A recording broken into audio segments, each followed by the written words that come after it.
자, 황금분할 탐색법이라고 전 썼죠. 아까 이야기했듯이 황금분할법이다라고도 사용을 하고요. 자, 이 녀석 같은 경우에는 단일 변수일 때 최적화되어져 있습니다. 그러니까 단일 변수, 즉 변수가 한 개인 1차원 문제에서 찾을 때 사용을 하는 거고요. 거기에다가 플러스 단모드입니다. 아까 제가 니은자 붙이면서 다모드 문제일 때는 극대극소가 최대 최소로 오인될 수가 있기 때문에 발생하는 문제가 있다고 그랬죠. 그게 극대인지 극소인지를 찾는 녀석은 다른 이슈거든요. 그래서 그 부분은 이제 없다라고, 즉 주어져 있는 문제가 단모드 문제다라고 생각을 하고서 이 황금분할 탐색법을 적용을 시킬 거예요. 자, 얘는 기본적으로는 구간법입니다. 구간법이기 때문에 단모드에 최적화되어져 있어요. 반복법이나 이러면은 단모드가 아니더라도 처음에 내가 잡는 거에 상관없이 진짜 극대극소가 아니라 최대 최소를 찾아줄 수도 있거든요. 그런데 황금분할법 같은 경우에는 구간법을 이용을 하는 방식이기 때문에 내가 정해놓은 구간 내에서 어쩌다가 잘못돼가지고 그 구간에서 최대나 최소가 비껴나가게 되면, 벗어나게 되면은 얘는 극대극소만 찾아주게 됩니다. 자, 찾는 방법은 우리가 앞쪽에서 구간법 중에서 가장 대표적인 게 이분법이었었죠. 바이섹션 메서드였었는데 이 이분법 같은 경우랑 똑같게 찾습니다. 즉 주어져 있는 녀석이 있고요. 이쪽에 레프트랑 라이트를 갖다가 잡아준 다음에 이분법은 절반으로 잘라 나갔잖아요. 이렇게. 그런데 황금분할 탐색법은 요걸 자르는 거를 황금분할 비율로 자릅니다. 그러면 왼쪽에 황금분할일까 오른쪽에 황금분할일까 고민 안 해도 돼요. 두 개를 잘라요. 어떤 식으로 두 개냐면은 이쪽으로 가는 x2 해서 여기서부터 여기까지가 황금비. 요 둘의 비율이요. 그 다음에 이쪽에 또 x1을 갖다가 잡아서 얘랑 여기서부터 이렇게 비율이 황금비가 되게 두 개를 잡습니다. 그래서 우선은 L0라고 이야기를 할 거고요. 자, 이 L0를 찾을 때 사실 처음부터 얘네들이 황금비가 되게끔 뭐 찾겠다 이런 생각이 있었던 건 아니에요. 얘네들을 갖다가 이제 찾을 때 L1과 L2 이렇게 해가지고 잡는 녀석들이 있는데 L1이랑 L2를 갖다가 둘이 더하면은 L0가 되게끔 하고 요 두 개를 갖다 잡은 겁니다. 요렇게 요렇게 잡고요. 그렇게 했었을 때 비율이 요렇게 나오게요. L0분의 L1이랑 L1분의 L2가 똑같게 나올 수 있도록 그렇게 한번 잡아보면요. 요거를 이제 계산을 갖다가 좀 해봤습니다. 요렇게 잡으면은 어떤 식으로 계산이 될까? 그러면은 L1이랑 L2를 갖다 더한 게 L0라고 그랬잖아요. 그래서 요 식이 요렇게 바뀔 거고요. 예, 요렇게 나옵니다. 그리고 요걸 갖다가 이제 바꾸면은 자, 여기에서 R을 갖다가 L1분의 L2로 놓을 거예요. 그럼 여기요. 요게 이제 R이 될 거고 전체를 갖다가 요 왼쪽에서는 L1으로 나눠줍니다. L1으로 나눠주면 위쪽은 1이 되고 분자는 분모가 1 플러스 R이 되겠죠. 그래서 이런 식이 나와요. 자, 이걸 양반에 1 플러스 R을 갖다 곱해주면은 2차 방정식이 나오는데 이렇게 나와서 이거에 대한 식을 갖다가 계산을 하면 방정식 계산을 하면 요게 나와요. 2차 방정식가 두 개가 나올 텐데 한쪽은 0보다 작기 때문에 구간법인데 XL이랑 XR 바깥으로 벗어나면 안 되잖아요. 그래서 그것들을 갖다 제외하고 보면은 R이 이렇게 나온다라는 걸 우리가 알 수가 있게 됩니다. 결국은 여기서 이제 L1이랑 L2의 위치에 대한 이야기를 갖다가 제가 뭐 정확히는 안 했는데 얘를 갖다 잡을 때 결국 여기를 갖다 뭐 L1으로 놓고 얘를 갖다 L2로 이렇게 놓는다라고 보시면 돼요. 이렇게 놓고 잡아가지고 이 둘을 갖다가 더한 게 초기에 있었던 여기서부터 여기까지의 L0가 되고, 여기서는 정확히는 이렇게 잡는 게 아니라 x1까지니까 여기서부터 여기까지를 L1으로 봐야 되겠죠. 근데 뭐 이렇게 봐도 똑같습니다. 이렇게 보고 그리고 나서 얘와 얘의 비율이 이것과 이거의 비율이 되도록, 그러니까 줄여 나간 거의 비율이요, 자른 거의 비율이 똑같게 되도록 잡은 거예요. 그렇게 해서 잡으면은 이렇게 잡아진 요 R 있죠, R. 요 R을 이거를 갖다가 이제 줄여나가는 범위로 보는 거고요. 사실은 이만큼씩 줄어듭니다.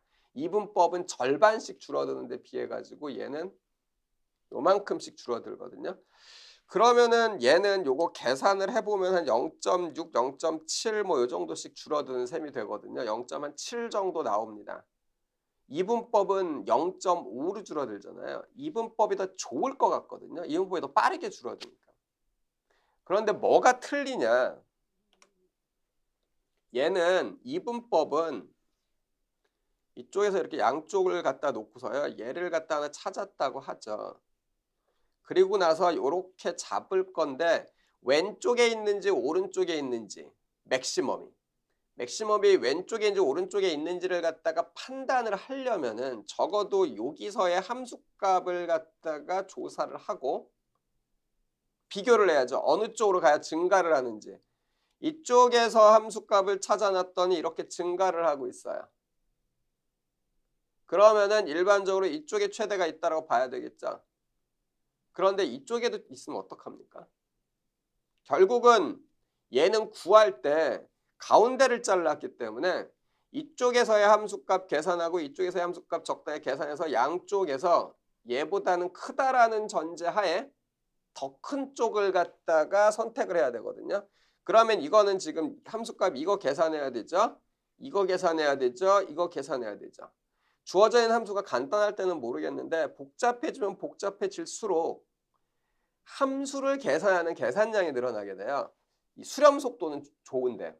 그럼 한 스텝을 계산을 할 때 계산량이 늘어나면은 스텝을 넘어갈 때마다 구간이 빨리 줄어드는 의미가 없죠. 그런데 이 황금분할 탐색법을 갖다가 이용하면은 여전히 아까 봤었던, 자, 이쪽에서 좀 보시면은 x1과 x2의 함수값을 찾습니다. 계산을 할 때. 그런데 이렇게 찾아진 두 녀석을 갖다가 그 다음 스텝에서 또 이용을 해요. 그렇기 때문에 계산량 자체가 좀 줄어듭니다. 그래서 이분법 쪽이랑 이 황금분할 탐색법 쪽이랑 양쪽을 비교해가지고 스텝별로 줄어드는 걸 갖다가 보면은 이분법이 더 빨라 보이는데요. 실제로 계산한 양을 갖다가 가지고서 계산량 대비 얼마나 오차가 줄어들었는지를 갖다가 보면은 이분법보다 황금분할 탐색법이 조금 더 좋습니다.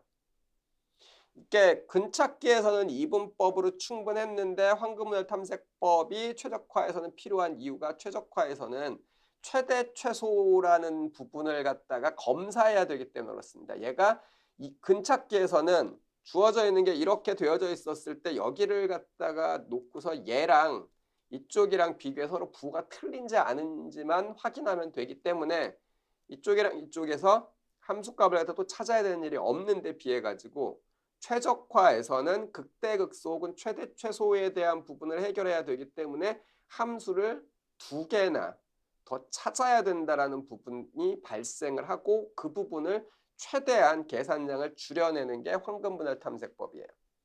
오해하시면 안 됩니다. 황금분할 탐색법의 속도는 빠른데 스텝별로 보면은 스텝을 더 내려가야지 된다. 그래서 10번의 이터레이션을 돈다고 해가지고 5번 이터레이션 돈 것보다 성능이 나쁘다고 볼 수는 없습니다. 자, 그럼 조금 더 구체적으로 황금분할 탐색법 이야기를 갖다가 좀 해볼게요. 자, 여기에서 보면은요, x1이랑 x2를 갖다 이런 식으로 해서 찾아줍니다. 자, 요 D, 요 부분이 이제 줄어드는 구간이에요. 줄어드는 구간이라고 보시면 되고요. 이렇게 했었을 때 x1, x2가 있는데 x2는 여기, x1은 여기 이렇게 잡아주고 이때의 함수값을 뭐 f2, 얘를 f1이라고 하죠. 이런 형태로 나올 수가 있고 이런 형태로 나올 수가 있거든요. 이런 형태로 나오면은 자 얘랑 얘랑 비교해 가지고 비교를 갖다가 또 찾아서 하는 방법이 아니라 x2랑 x1이랑 비교를 했는데 이쪽에서 이렇게 올라가고 있어요. 그러면은 상식적으로 이쪽에 있다라고 생각을 해야 되겠죠. 여기에 있을 수도 있습니다. 왜냐하면 얘를 조금 자세히 보면 결국 여기 x2 있고 여기 x1이 있고 여기 xr이 있는데 이쪽에 있기 때문에 값이 이렇게 증가할 수도 있지만은 또 하나는 x1 근처에 최대가 있는 경우입니다. 그래서 얘가 이렇게 간 거죠. 그래서 얘가 증가할 수도 있잖아요. 그렇기 때문에 여기서부터 여기까지를 포함을 해서 이만큼을 갖다가 그 다음 스텝에서의 구간으로 잡아주는 거예요. 요만큼이 바로 B에 해당하는 녀석이고 이게 황금비죠.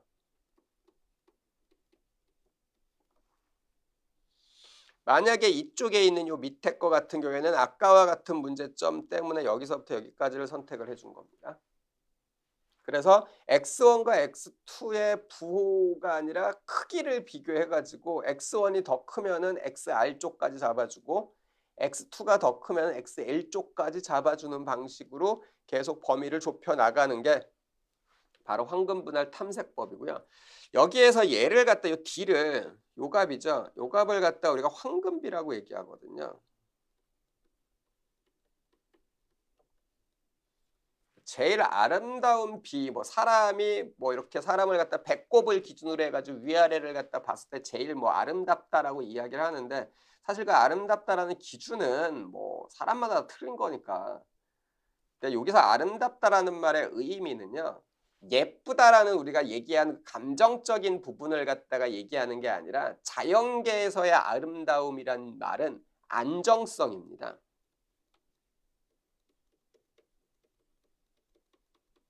그래서 가로랑 세로가 있었을 때 이렇게 있었을 때 가로와 세로의 비율이 황금비를 갖다가 유지하면은 가장 안정적으로 유지가 되고요. 그리고 황금비에 따라 가지고 자연계에 있는 대부분의 것들이 이루어져 있습니다. 해바라기에 뭐 이파리가 나는 방향 있죠. 방향도 보면은 황금비를 따라서 나요. 그래야지 빛을 많이 받거든요. 혹은 뭐 천적이 있는 동물들 있죠. 천적이 있는 동물들 같은 경우에 해마다 뭐 아기를 낳는 그런 경우가 아니라면은 자기 천적이랑 그 황금비 비율이 되게끔 태어나는 연수를 조절을 합니다. 정확히는 그런 녀석들만 살아남은 거죠. 그래야지 천적이 아기가 태어나가지고 많은 녀석들을 잡아먹을 때 자기 새끼들이 살아남을 확률이 높아지거든요. 그런 식으로 나타나는 비율을 갖다가 계산을 해보면은 그게 바로 우리가 알고 있는 2분의 루트 5 빼기 1이라는 숫자가 돼가지고요. 우리가 보통은 황금비다라고 이야기를 갖다가 하게 됩니다. 황금비라는 게 뭐 별다른 뜻은 아니에요. 가장 안정적인 비율 뭐 요 정도로 생각을 갖다가 하시면 될 것 같습니다. 자, 그럼 우리 황금분할 탐색법에 대해서 조금 더 자세히 그럼 좀 보죠. 계속해서. 자, 아까 이야기를 갖다가 했었던 것처럼 다시 좀 정리를 하면 자, 황금분할 탐색법 같은 경우에 자, 여기 주어져 있는 것처럼요. 우선은 요 D를 계산을 해야 되는데 요거에 대한 값은 미리 계산을 갖다 해 놓겠죠. 할 때마다 저거 계산하면은 계산량이 늘어나니까 D 값에서 요거에 대한 비율은 미리 황금분할 탐색법을 쓸 때 계산을 해 놓고요. 그러고 난 다음에 처음에 XL이랑 XR 값을 줍니다. 이쪽이랑 이쪽에 주고요. 그랬었을 때 이때의 함수 값은 계산을 해야 되는데 여기 FR 요것도 계산을 미리 해둬야 되는데 초기 값으로 들어간 경우에는 계산을 갖다 해두겠지만은 그 다음부터는 계산할 필요가 없어요. 왜냐면 요 값을 자 한번 보세요. 이거에 대해서 황금비를 갖고서 X1과 2를 갖다가 결정을 하고서 자, F2랑 F1을 갖다 내가 결정을 갖다 해서 찾아뒀습니다. 계산을 해서. 여기에서는 F2가 F1보다 조금 더 크죠. F1이 F2보다 조금 더 크죠. 그렇기 때문에 이쪽에 맥시멈이 있다라고 우리가 판단을 해가지고 여기서부터 여기까지만 잡을 거예요. 그러면은 X2가 결국은 XL이 되는 거죠. 그러니까 F1이 F2보다 크다. 그러면은 XL에다가 X2를 갖다가 넣어주고 그 다음에 FL에다가 F2를 갖다가 넣어줍니다. 반대인 경우가 이쪽인데 반대인 경우는 F1을 FR에다가 X1을 XR에다가 넣어주면 돼요.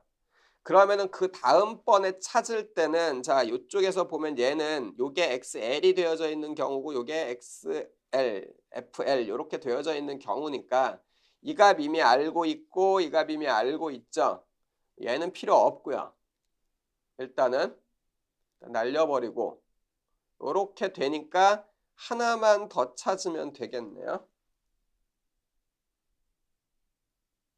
그런 식으로 이제 계산을 갖다 계속 해 나가는 방법이 우리가 알고 있는 황금 분할 탐색법이 됩니다.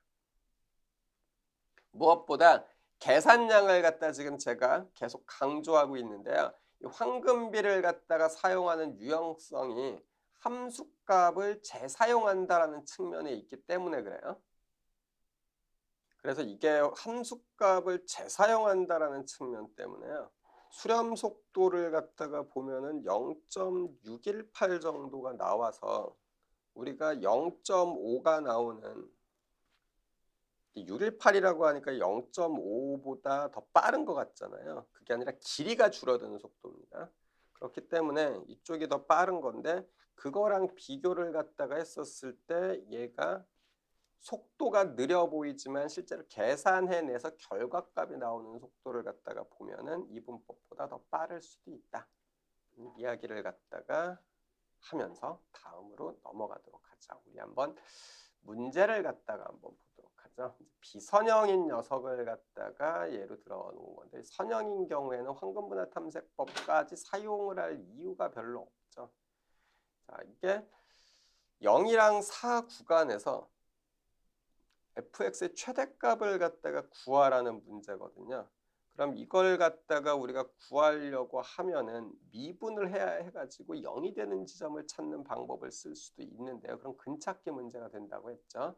근데 제가 전에 근찾기 문제를 갖다가 할 때도 뉴턴법 같은 것들을 갖다가 사용을 꺼리는 이유 중에 하나가 미분을 했었을 때 계산량이 증가하기 때문이다라고 이야기를 갖다 했었는데 여기서도 그래서 미분을 사용하지 않고 황금분할 탐색법을 사용을 해서 얘를 갖다 구해보려고 해요.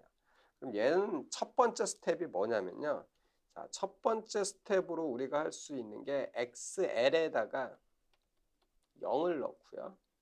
XR에다가 4를 넣습니다.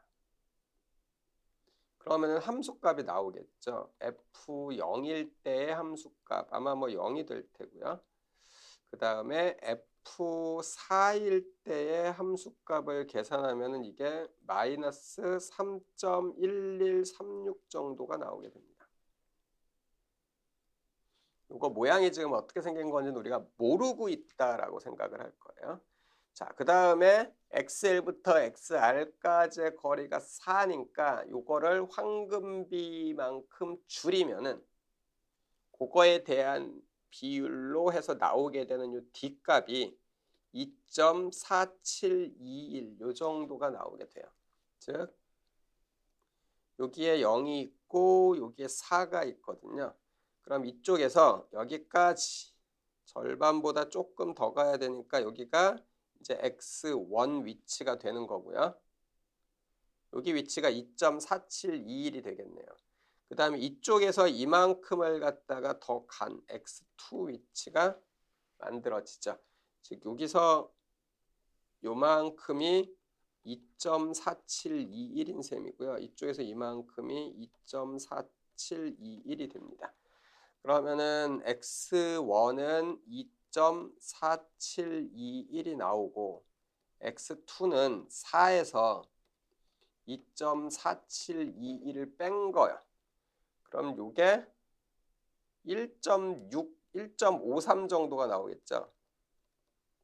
뭐 이런 정도 숫자가 나오게 됩니다. 그것들을 갖다가 집어넣어서 fx1이랑 fx2를 갖다가 각각 계산을 합니다.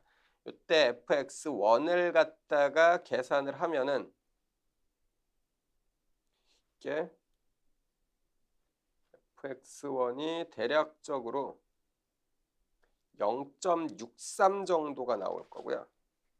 fx2가 그것보다 조금 작게 나옵니다. 그런 식으로 이제 계산이 될 거거든요. 그렇게 되면은 이제 어느 쪽을 갖다가 바꿔줘야 될지를 갖다 우리가 알 수 있겠죠. 요거에 대한 계산은 뭐 정확히 좀 보면은 이쪽이 조금 더 높거든요. 이렇게 해가지고 이쪽으로 갔었을 때 fx1이요. fx1으로 나온 값이 0.63 정도 나오거든요. 요건 그것보다 좀 더 작은 값으로 나오고요. 그래서 여기서부터 여기까지로 이제 줄여가지고 계산을 갖다 해주면 됩니다. 이런 식으로 이제 하나하나 넣어가지고 계산을 갖다 하는 건데 이거 우리가 보통 손으로 안 하죠. 자, 그래서 이거를 제가 전체적으로 이제 프로그램을 통해 가지고 계산을 갖다 해봤습니다.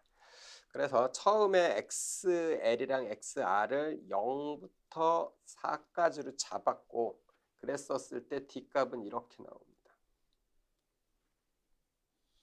그리고 나가지고 그 다음에 바뀐 게 이쪽이 바뀌었죠. 그 얘기는 X1이 더 컸었다라는 이야기입니다. 그리고 그때 요게 이제 2.4721이라고 해서 아까 X1이었었던 녀석일 겁니다. 그 다음에는 FL이 바뀌었죠. 이거는 요게 X2에 해당하는 녀석이었다라는 거고요.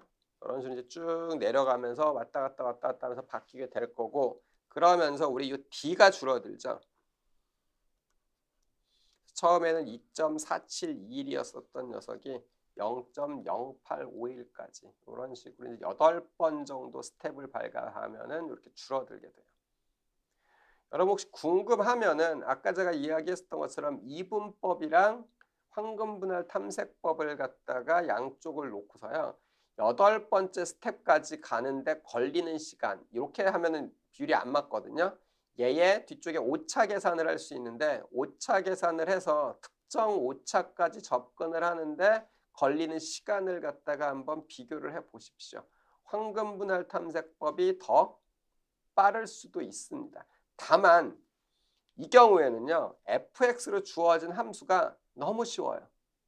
즉 이 fx라는 녀석에 연산할 때 걸리는 시간이 길면 길수록 황금분할 탐색법이 유용해집니다. 그거 프로그램에서 테스트해 보고 싶으면은 fx 계산을 할 때요. 결과값이 나올 때 거기에 이제 지연 루틴을 갖다 좀 집어 넣어 가지고 뭐 1초씩 걸린다. 2초씩 걸린다. 이런 식으로 해서 집어 넣어서 계산을 하면은 조금 더 명확하게 알 수 있습니다. 자, 요거는 이제 우리 황금분할 탐색법을 갖다 제가 코드로 만든 건데요. 이름은 골든 서치로 이제 했고요. 그랬었을 때 여러분이 보기에 조금 새로워 보일 수 있는 거 일반적인 랭귀지에서 잘 안 쓰는 것들인데 이게 람다라고 이야기를 한 게 있죠. 여기 람다. 이게 람다 함수입니다. 이 람다 함수는 뭐냐면은 원래 함수를 갖다가 표현하려면 이렇게 표현을 하잖아요. 앞에 df 놓고 이렇게 쭉 해가지고 쭉 나가야지 되는데 주어져 있는 걸 한번 보세요. 우리 매틀랩에서도 함수를 만들 수도 있지만은 간단히 임시 함수를 갖다가 만들죠. 그런 식으로 임시 함수를 만드는 이유는 여러 가지가 있을 수 있는데요. 일반적인 프로그래머들 같은 경우에 임시 함수를 만드는 가장 큰 이유는 얘네들이 정식 함수가 돼가지고 들어가게 되면은 이 메서드 내에서 자기가 짠 코드 내에서 그 이름을 갖다가 저장해 놓는 네임스페이스가 생기거든요. 그 안에 들어가게 되면 다른 함수명을 자기가 사용을 하려고 할 때 쓸 수가 없어요. 그게 되게 불편하거든요. 이 프로그램을 갖다가 짜는데 코드를 짜는데 걸린 시간보다요. 변수명을 지정하는데 걸리는 시간이 더 긴 경우도 있습니다. 안 그러면은 나중에 무언가를 할 때 계속 헷갈리니까요. 근데 이렇게 하면은 람다 함수라고 익명 함수 형태로 들어가는 거기 때문에 네임스페이스에 함수 이름이 들어가질 않습니다. 그래서 뒤쪽에 이제 코드 관리를 하기가 좀 편한 것 때문에 쓰긴 하는데, 자, 요게 변수예요. 들어온 변수고요. 그 다음에 이쪽이 리턴 값입니다. 이 변수는 x가 들어갈 수도 있고요. x, y, z 해가지고 뭐 3개가 들어갈 수도 있고 4개, 5개, 6개, 7개 뭐 몇 개든 상관은 없습니다. 다만 여기에 변수명 써주고 요게 리턴 값이다. 그러니까 보통은 한 줄 정도로 간단히 나오는 함수들을 갖다 표현할 때 주로 이제 사용을 갖다 한다라고 보시면 됩니다. 여기에서 보는 것처럼 length, interval 이런 게 나오죠. 요것도 그냥 인터벌의 길이, 아까 우리 코드에서 보면은 XR에서 XL을 뺀 거예요. 요 길이 요거 계산을 갖다 하고 싶은 거거든요. 그거를 계속해서 반복해서 쓸 텐데 그렇다고 함수로 만들자니 좀 그래가지고요. 람다 함수로 만들었고요. 여기 레프트, 라이트라고 해서 두 값을 집어넣으면은 요렇게 해서 나오게끔. 물론 이거 필요한 곳에다 계산값을 이렇게 집어넣어도 됩니다. 이 밑에 쪽에 보면은 여기에서 그렇게 썼잖아요. 이렇게 집어넣어도 되거든요. 그 누구도 뭐라고 안 하는데 math.fabs right 빼기 left 이런 식으로 해가지고 집어넣으면 여기서는 xr 빼기 xr 빼기 xl이 돼서 들어가겠죠. 그런데 그렇게 넣었을 때 코드를 갖다가 읽으면은 제가 뭐를 뜻하는지를 읽는 사람이 알기가 좀 불편해요. 나는 프로그램을 짰으니까. 근데 사실 자기도 한 달이나 2달 있다가 코드 보면은 정말 하나도 생각 안 납니다. 그러면 코드 읽기가 불편하잖아요. 그럼 그 옆에 주석을 갖다 달아놓던가 이래야 되는데 주석을 다는 거는 아주 좋은 습관입니다. 그런데 안 달아도 되는 상황을 만드는 게 더 좋겠죠. 그래서 아예 함수명에다가 인터벌의 길이이다 라는 뜻으로 함수명을 갖다 지정을 해두면, 변수명을 지정해주면 좀 더 쉽잖아요. 그런 식으로 쓰려고 거의 요걸 갖다 그대로 써도 되지만은 요렇게 쓴 거고요. 그 다음에 여기 비율이라고 그러면 이거 황금 비율을 갖다 뜻합니다. 그거 계산을 갖다가 하라고 이야기를 했어요. 그 다음에 목적 함수가 이거였었죠. 여기 펑션 코스트. 그래가지고 이런 쪽으로 FL이랑 FR 처음에 들어온 녀석은 각각 계산을 해야지 되니까 이거 들어왔고, 자 여기 레인지 10까지만 쓰라고 했는데요. 10에서 끝난다라는 보장은 없지만은 뭐 100번 1000번 계산은 안 할 거고 그냥 우리가 이번에는 10번 정도만 할 거기 때문에 그냥 10번 그냥 5차 계산도 안 하고 그냥 막바로 계산을 해서 10번 그냥 통으로 해라라고 좀 시킨 겁니다. 좀 코드를 단순화시키려고요. 만약에 이걸 중간에 끝내고 싶던가 아니면은 내가 원하는 오차가 나올 때까지 계속 계산을 해라라고 하고 싶으면은 while문을 쓰던가. 근데 while문이 쓰면은 안 좋을 수도 있다라고 했었죠. 무한 루핑을 도니까요. 결과가 좋던 안 좋던지 간에 어느 순간에는 값이 끝나야지 되기 때문에 되도록이면은 포문을 갖다 쓰는 게 조금 더 좋습니다. 한 100번 정도 해가지고 안 되면 일단은 이 루트를 갖다가 이 루틴을 이용을 하는 게 안 좋다라고 생각을 하면 되는 거겠죠. 그 정도로 생각을 하면 되고 100번 넘게 걸리고 그 방법뿐이 못 쓴다라는 거는 여러분들이 이거 코드를 돌려가지고 확인을 하는 것보다는요. 그런 것들을 알아낼 수 있는 여러 가지 수학적 테크닉들이 있습니다. 그 방법 쪽으로 좀 봐야지 돼요. 내가 푸는 이 문제는 어쩔 수 없이 루틴을 뭐 10,000번은 꼭 돌려야 되는 문제다. 를 갖다 어떻게 확인하는지를 루트 돌려가지고 확인할 수는 없잖아요. 그런 것들은 이제 수체 해석이라는 과목을 들으면서 좀 익숙해지시기 바라고요. 그리고 요 분은 우리 결과를 갖다 좀 봐야지 되겠어가지고 여기다 집어 넣은 겁니다. 코드 돌아가는 데는 별로 뭐 필요가 없는 거고요. 이거 같은 경우에는 만약에 골드서치 프로그램 자체가 어떤 코드 안에서 움직인다고 그러면 리턴 값으로는 2가지 정도만 받으면 됩니다. 하나는 그렇게 찾은 해, 그리고 또 하나는 오차. 이 정도를 갖다가 받아가지고 항상 확인을 갖다가 해봐야지 되겠죠. 그리고 여기가 이제 우리가 보려고 하는 알고리즘인데요. 자, 여기 x1이랑 x2 요 문장 요 부분이 우리가 알고 있는 파이썬이 갖고 있는 특징 중에 하나입니다. 파이썬은 스와핑이 되게 자유로워요. 그래서 이쪽에 x1, x2에서 2개의 변수에다 값을 집어넣는데 이퀄 해주고서 얘랑 얘를 갖다가 콤마로 연결을 하잖아요. 그럼 이쪽에 서로 나눠서 들어가게 됩니다. 그래서 x1, x2를 서로 뒤바꾸고 싶으면 어떻게 하면 되냐면은 여기에 x1, x2 이렇게 써주고 이쪽에 x2, x1 이렇게만 해줘도 이 둘을 갖다 바꿔줍니다. 이런 성질이 있어가지고 코드가 조금 더 단순해지겠죠. 그다음에 x1이나 x2의 값을 갖다가 계산을 새롭게 나온 녀석이니까 하라고 시킨 거고요. 자, 그랬을 때 x1과 x2의 값을 서로 비교를 해서 x1 쪽이 더 크면은 fx1 쪽이 더 크면은 x1을 포함하고 있는 쪽에 최대가 나타났다는 거잖아요. 그러니까 fl을 갖다가 버려야 되네요. 그래서 이렇게 만든 거. 그 다음에 이게 아니라면 이쪽. 이퀄일 경우에는 이쪽을 그냥 선택하도록 구성을 해놓은 겁니다. 그러니까 이퀄일 때 어느 쪽을 갖다 선택을 해야지 되냐, 그거는 이제 조금 다른 얘기예요. 사실 이퀄이 됐었을 때는 어느 쪽을 선택을 할지를 사실은 알 수 없는 거잖아요. 완전 복불복이 되거든요. 원래는 그래서 여기에 코드에 이퀄일 경우에는 양쪽을, 그러니까 FL랑 F2가 서로 같다는 이야기니까 얘를 갖다 그래프상에서 보면은 실제로는 여기에 뭐 여기가 XR이 하나 있고 여기가 XL이라고 하면은 내가 이렇게 찾아놨는데 이 점이랑 이 점이랑 값이 같다는 얘기거든요. 그럼 함수가 이렇게 가다가 이렇게 간 놈이던, 그래서 이 사이에 있을 수도 있고 아니면 이렇게 간 놈이라서 사이에 있는데 우연히 이렇게 잡은 거일 수도 있고요. 아니면은 얘가 이렇게 해가지고 이렇게 간 거를 생각할 수도 있는데 이 경우는 없다라고 봐야지 됩니다. 왜냐? 우리 단모드라고 이야기했었잖아요. 그래서 얘가 내려갔다가 올라가는 그런 오르락내리락 해가지고 극대나 극소가 나타나는 그런 물상식한 우리한테 안 좋은 상황은 발생하지 않는다가 전제예요. 그래서 이런 경우는 없다고 봐야지 되고 이렇게 내려갔다 이렇게 올라가는 경우, 그 다음에 여기서 이런 식으로 쌍봉이 되는 경우도 없다고 봐야지 됩니다. 결국은 이 경우뿐이 없다라고 봐야 되거든요. 이 사이에서 최대값이 나타났다. 그러면은 이렇게 잡던 어느 쪽이든지 최대가 있는 건 포함하고 있잖아요.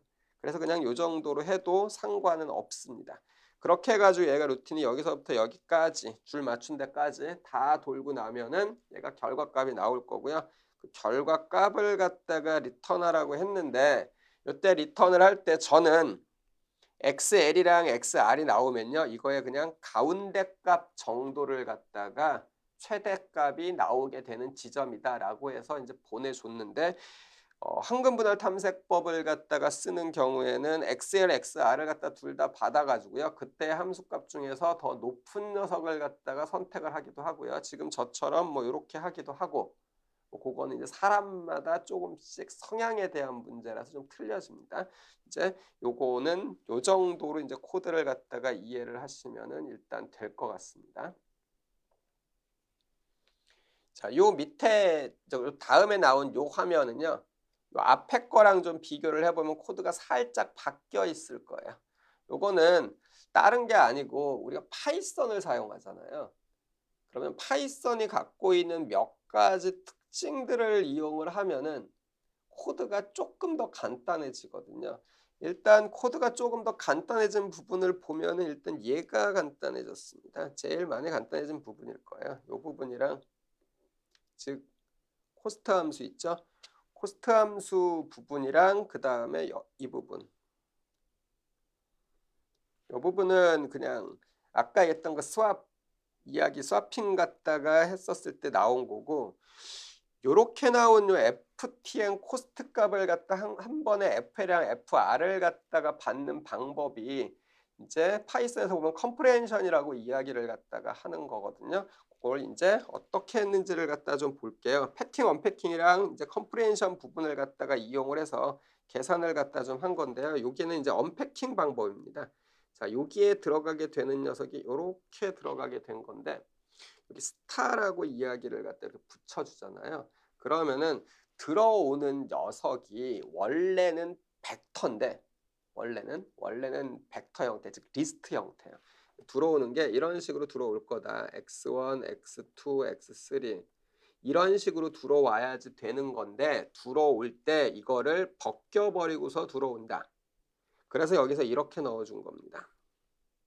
여기를 갖다가 이렇게 해서 집어넣고 싶으면 이걸 빼버리면 돼요. 근데 XL이랑 XR이 리스트 형태로 계속 움직이고 있는 상황이 아닌지라 기본적으로 그냥 집어넣어 준 겁니다. 그리고 제가 조금 전에 이야기를 할 때 컴프레hen션 이야기를 갖다가 했었는데 실제로 여기서는 이제 컴프레hen션이 좀 안 쓰였네요. 보니까 그 부분은 나중에 다시 또 나와서 그 컴프레hen션을 갖다 사용을 하는 게 좀 더 좋은 상황이 되면 그때 이야기를 갖다 해보도록 하고요. 저는 이렇게 엑스포지션이라고 이야기하는 XPOS 부분이 리스트이다라고 이제 이야기를 해줬으니까 이쪽에서 넣을 때는 여기 리스트를 갖다가 넣고서 이제 계산을 갖다가 해주면 됩니다. 여기서 컴프레hen션이 쓰였군요. 자, 얘가 이렇게 있는 거, 요 포문이 있고요. 그 다음에 여기 요 x 포지션에 의해 가지고 x 값이 하나씩 나오겠죠. 여기서 보면 xl이랑 xr이 들어갔는데요. 여기에 이렇게 써져 있는 겁니다. xl, xr. 그러면은 이게 포문이니까 xl이 여기에 한번 들어갔었을 때 x 값에 의해서 이만큼이 계산이 되고 그 녀석이 여기에 FL 값으로 저장이 될 거고요. 이게 XR이 여기 들어갔었을 때 FR로 저장이 될 겁니다. 그리고서 이렇게 되어져 있는 형태가 넘어오는 거죠. 경우에 따라서는 이렇게 넘어온 녀석이 FL, FR 둘로 분리돼 가지고 넘어오면 정말 좋겠는데요. 파이썬 같은 경우에는 함수의 리턴 값은 기본적으로 변수가 한 개이다를 갖다가 이제 제한을 하고 있어요. 그래서 넘겨줄 때는 리스트로 만들면 변수 한 개잖아요. 그렇게 넘어간 거고 이렇게 넘어간 녀석에 대해 가지고 이런 식으로 받으면은 양쪽을 따로따로 받을 수 있습니다. 그래서 쓸 때 조심해야 될 거는 쭉 밑으로 내려와서 이쪽이요. 얘 보면은 얘를 갖다 지금 했고 그 다음에 프린트문을 갖다가 썼잖아요. 이쪽에서는 지금 얘가 한 개가 들어갔어요. 한 개가 들어갔는데 얘가 지금 벡터도 아니고 한 개가 들어갔는데 이렇게 나올 거 아니에요. 즉 여기서는 어떤 값이 F 해가지고 이렇게 나오거든요. 이걸 갖다가 프린트문에서 직접 쓰라고 하면은 프린트문이 에러를 냅니다. 그래서 주어져 있는 녀석을 갖다가 풀어 쓰라, 언패킹해서 쓰라는 뜻으로 여기 스타를 갖다 붙여준 겁니다. 사실 여기 들어간 요 스타랑 여기 들어간 스타랑 약간 의미가 틀리긴 하지만은 뭐 그것까지 우리가 좀 볼 필요는 없을 것 같고요. 뭐 이런 정도로 여러분들이 좀 보시면은 될 것 같네요. 오늘 여기 코드 설명을 할 때 파이썬이랑 관련된 건 지금 2개를 이야기했습니다. 좀 기억해 둬야 될 거는요. 3개네요.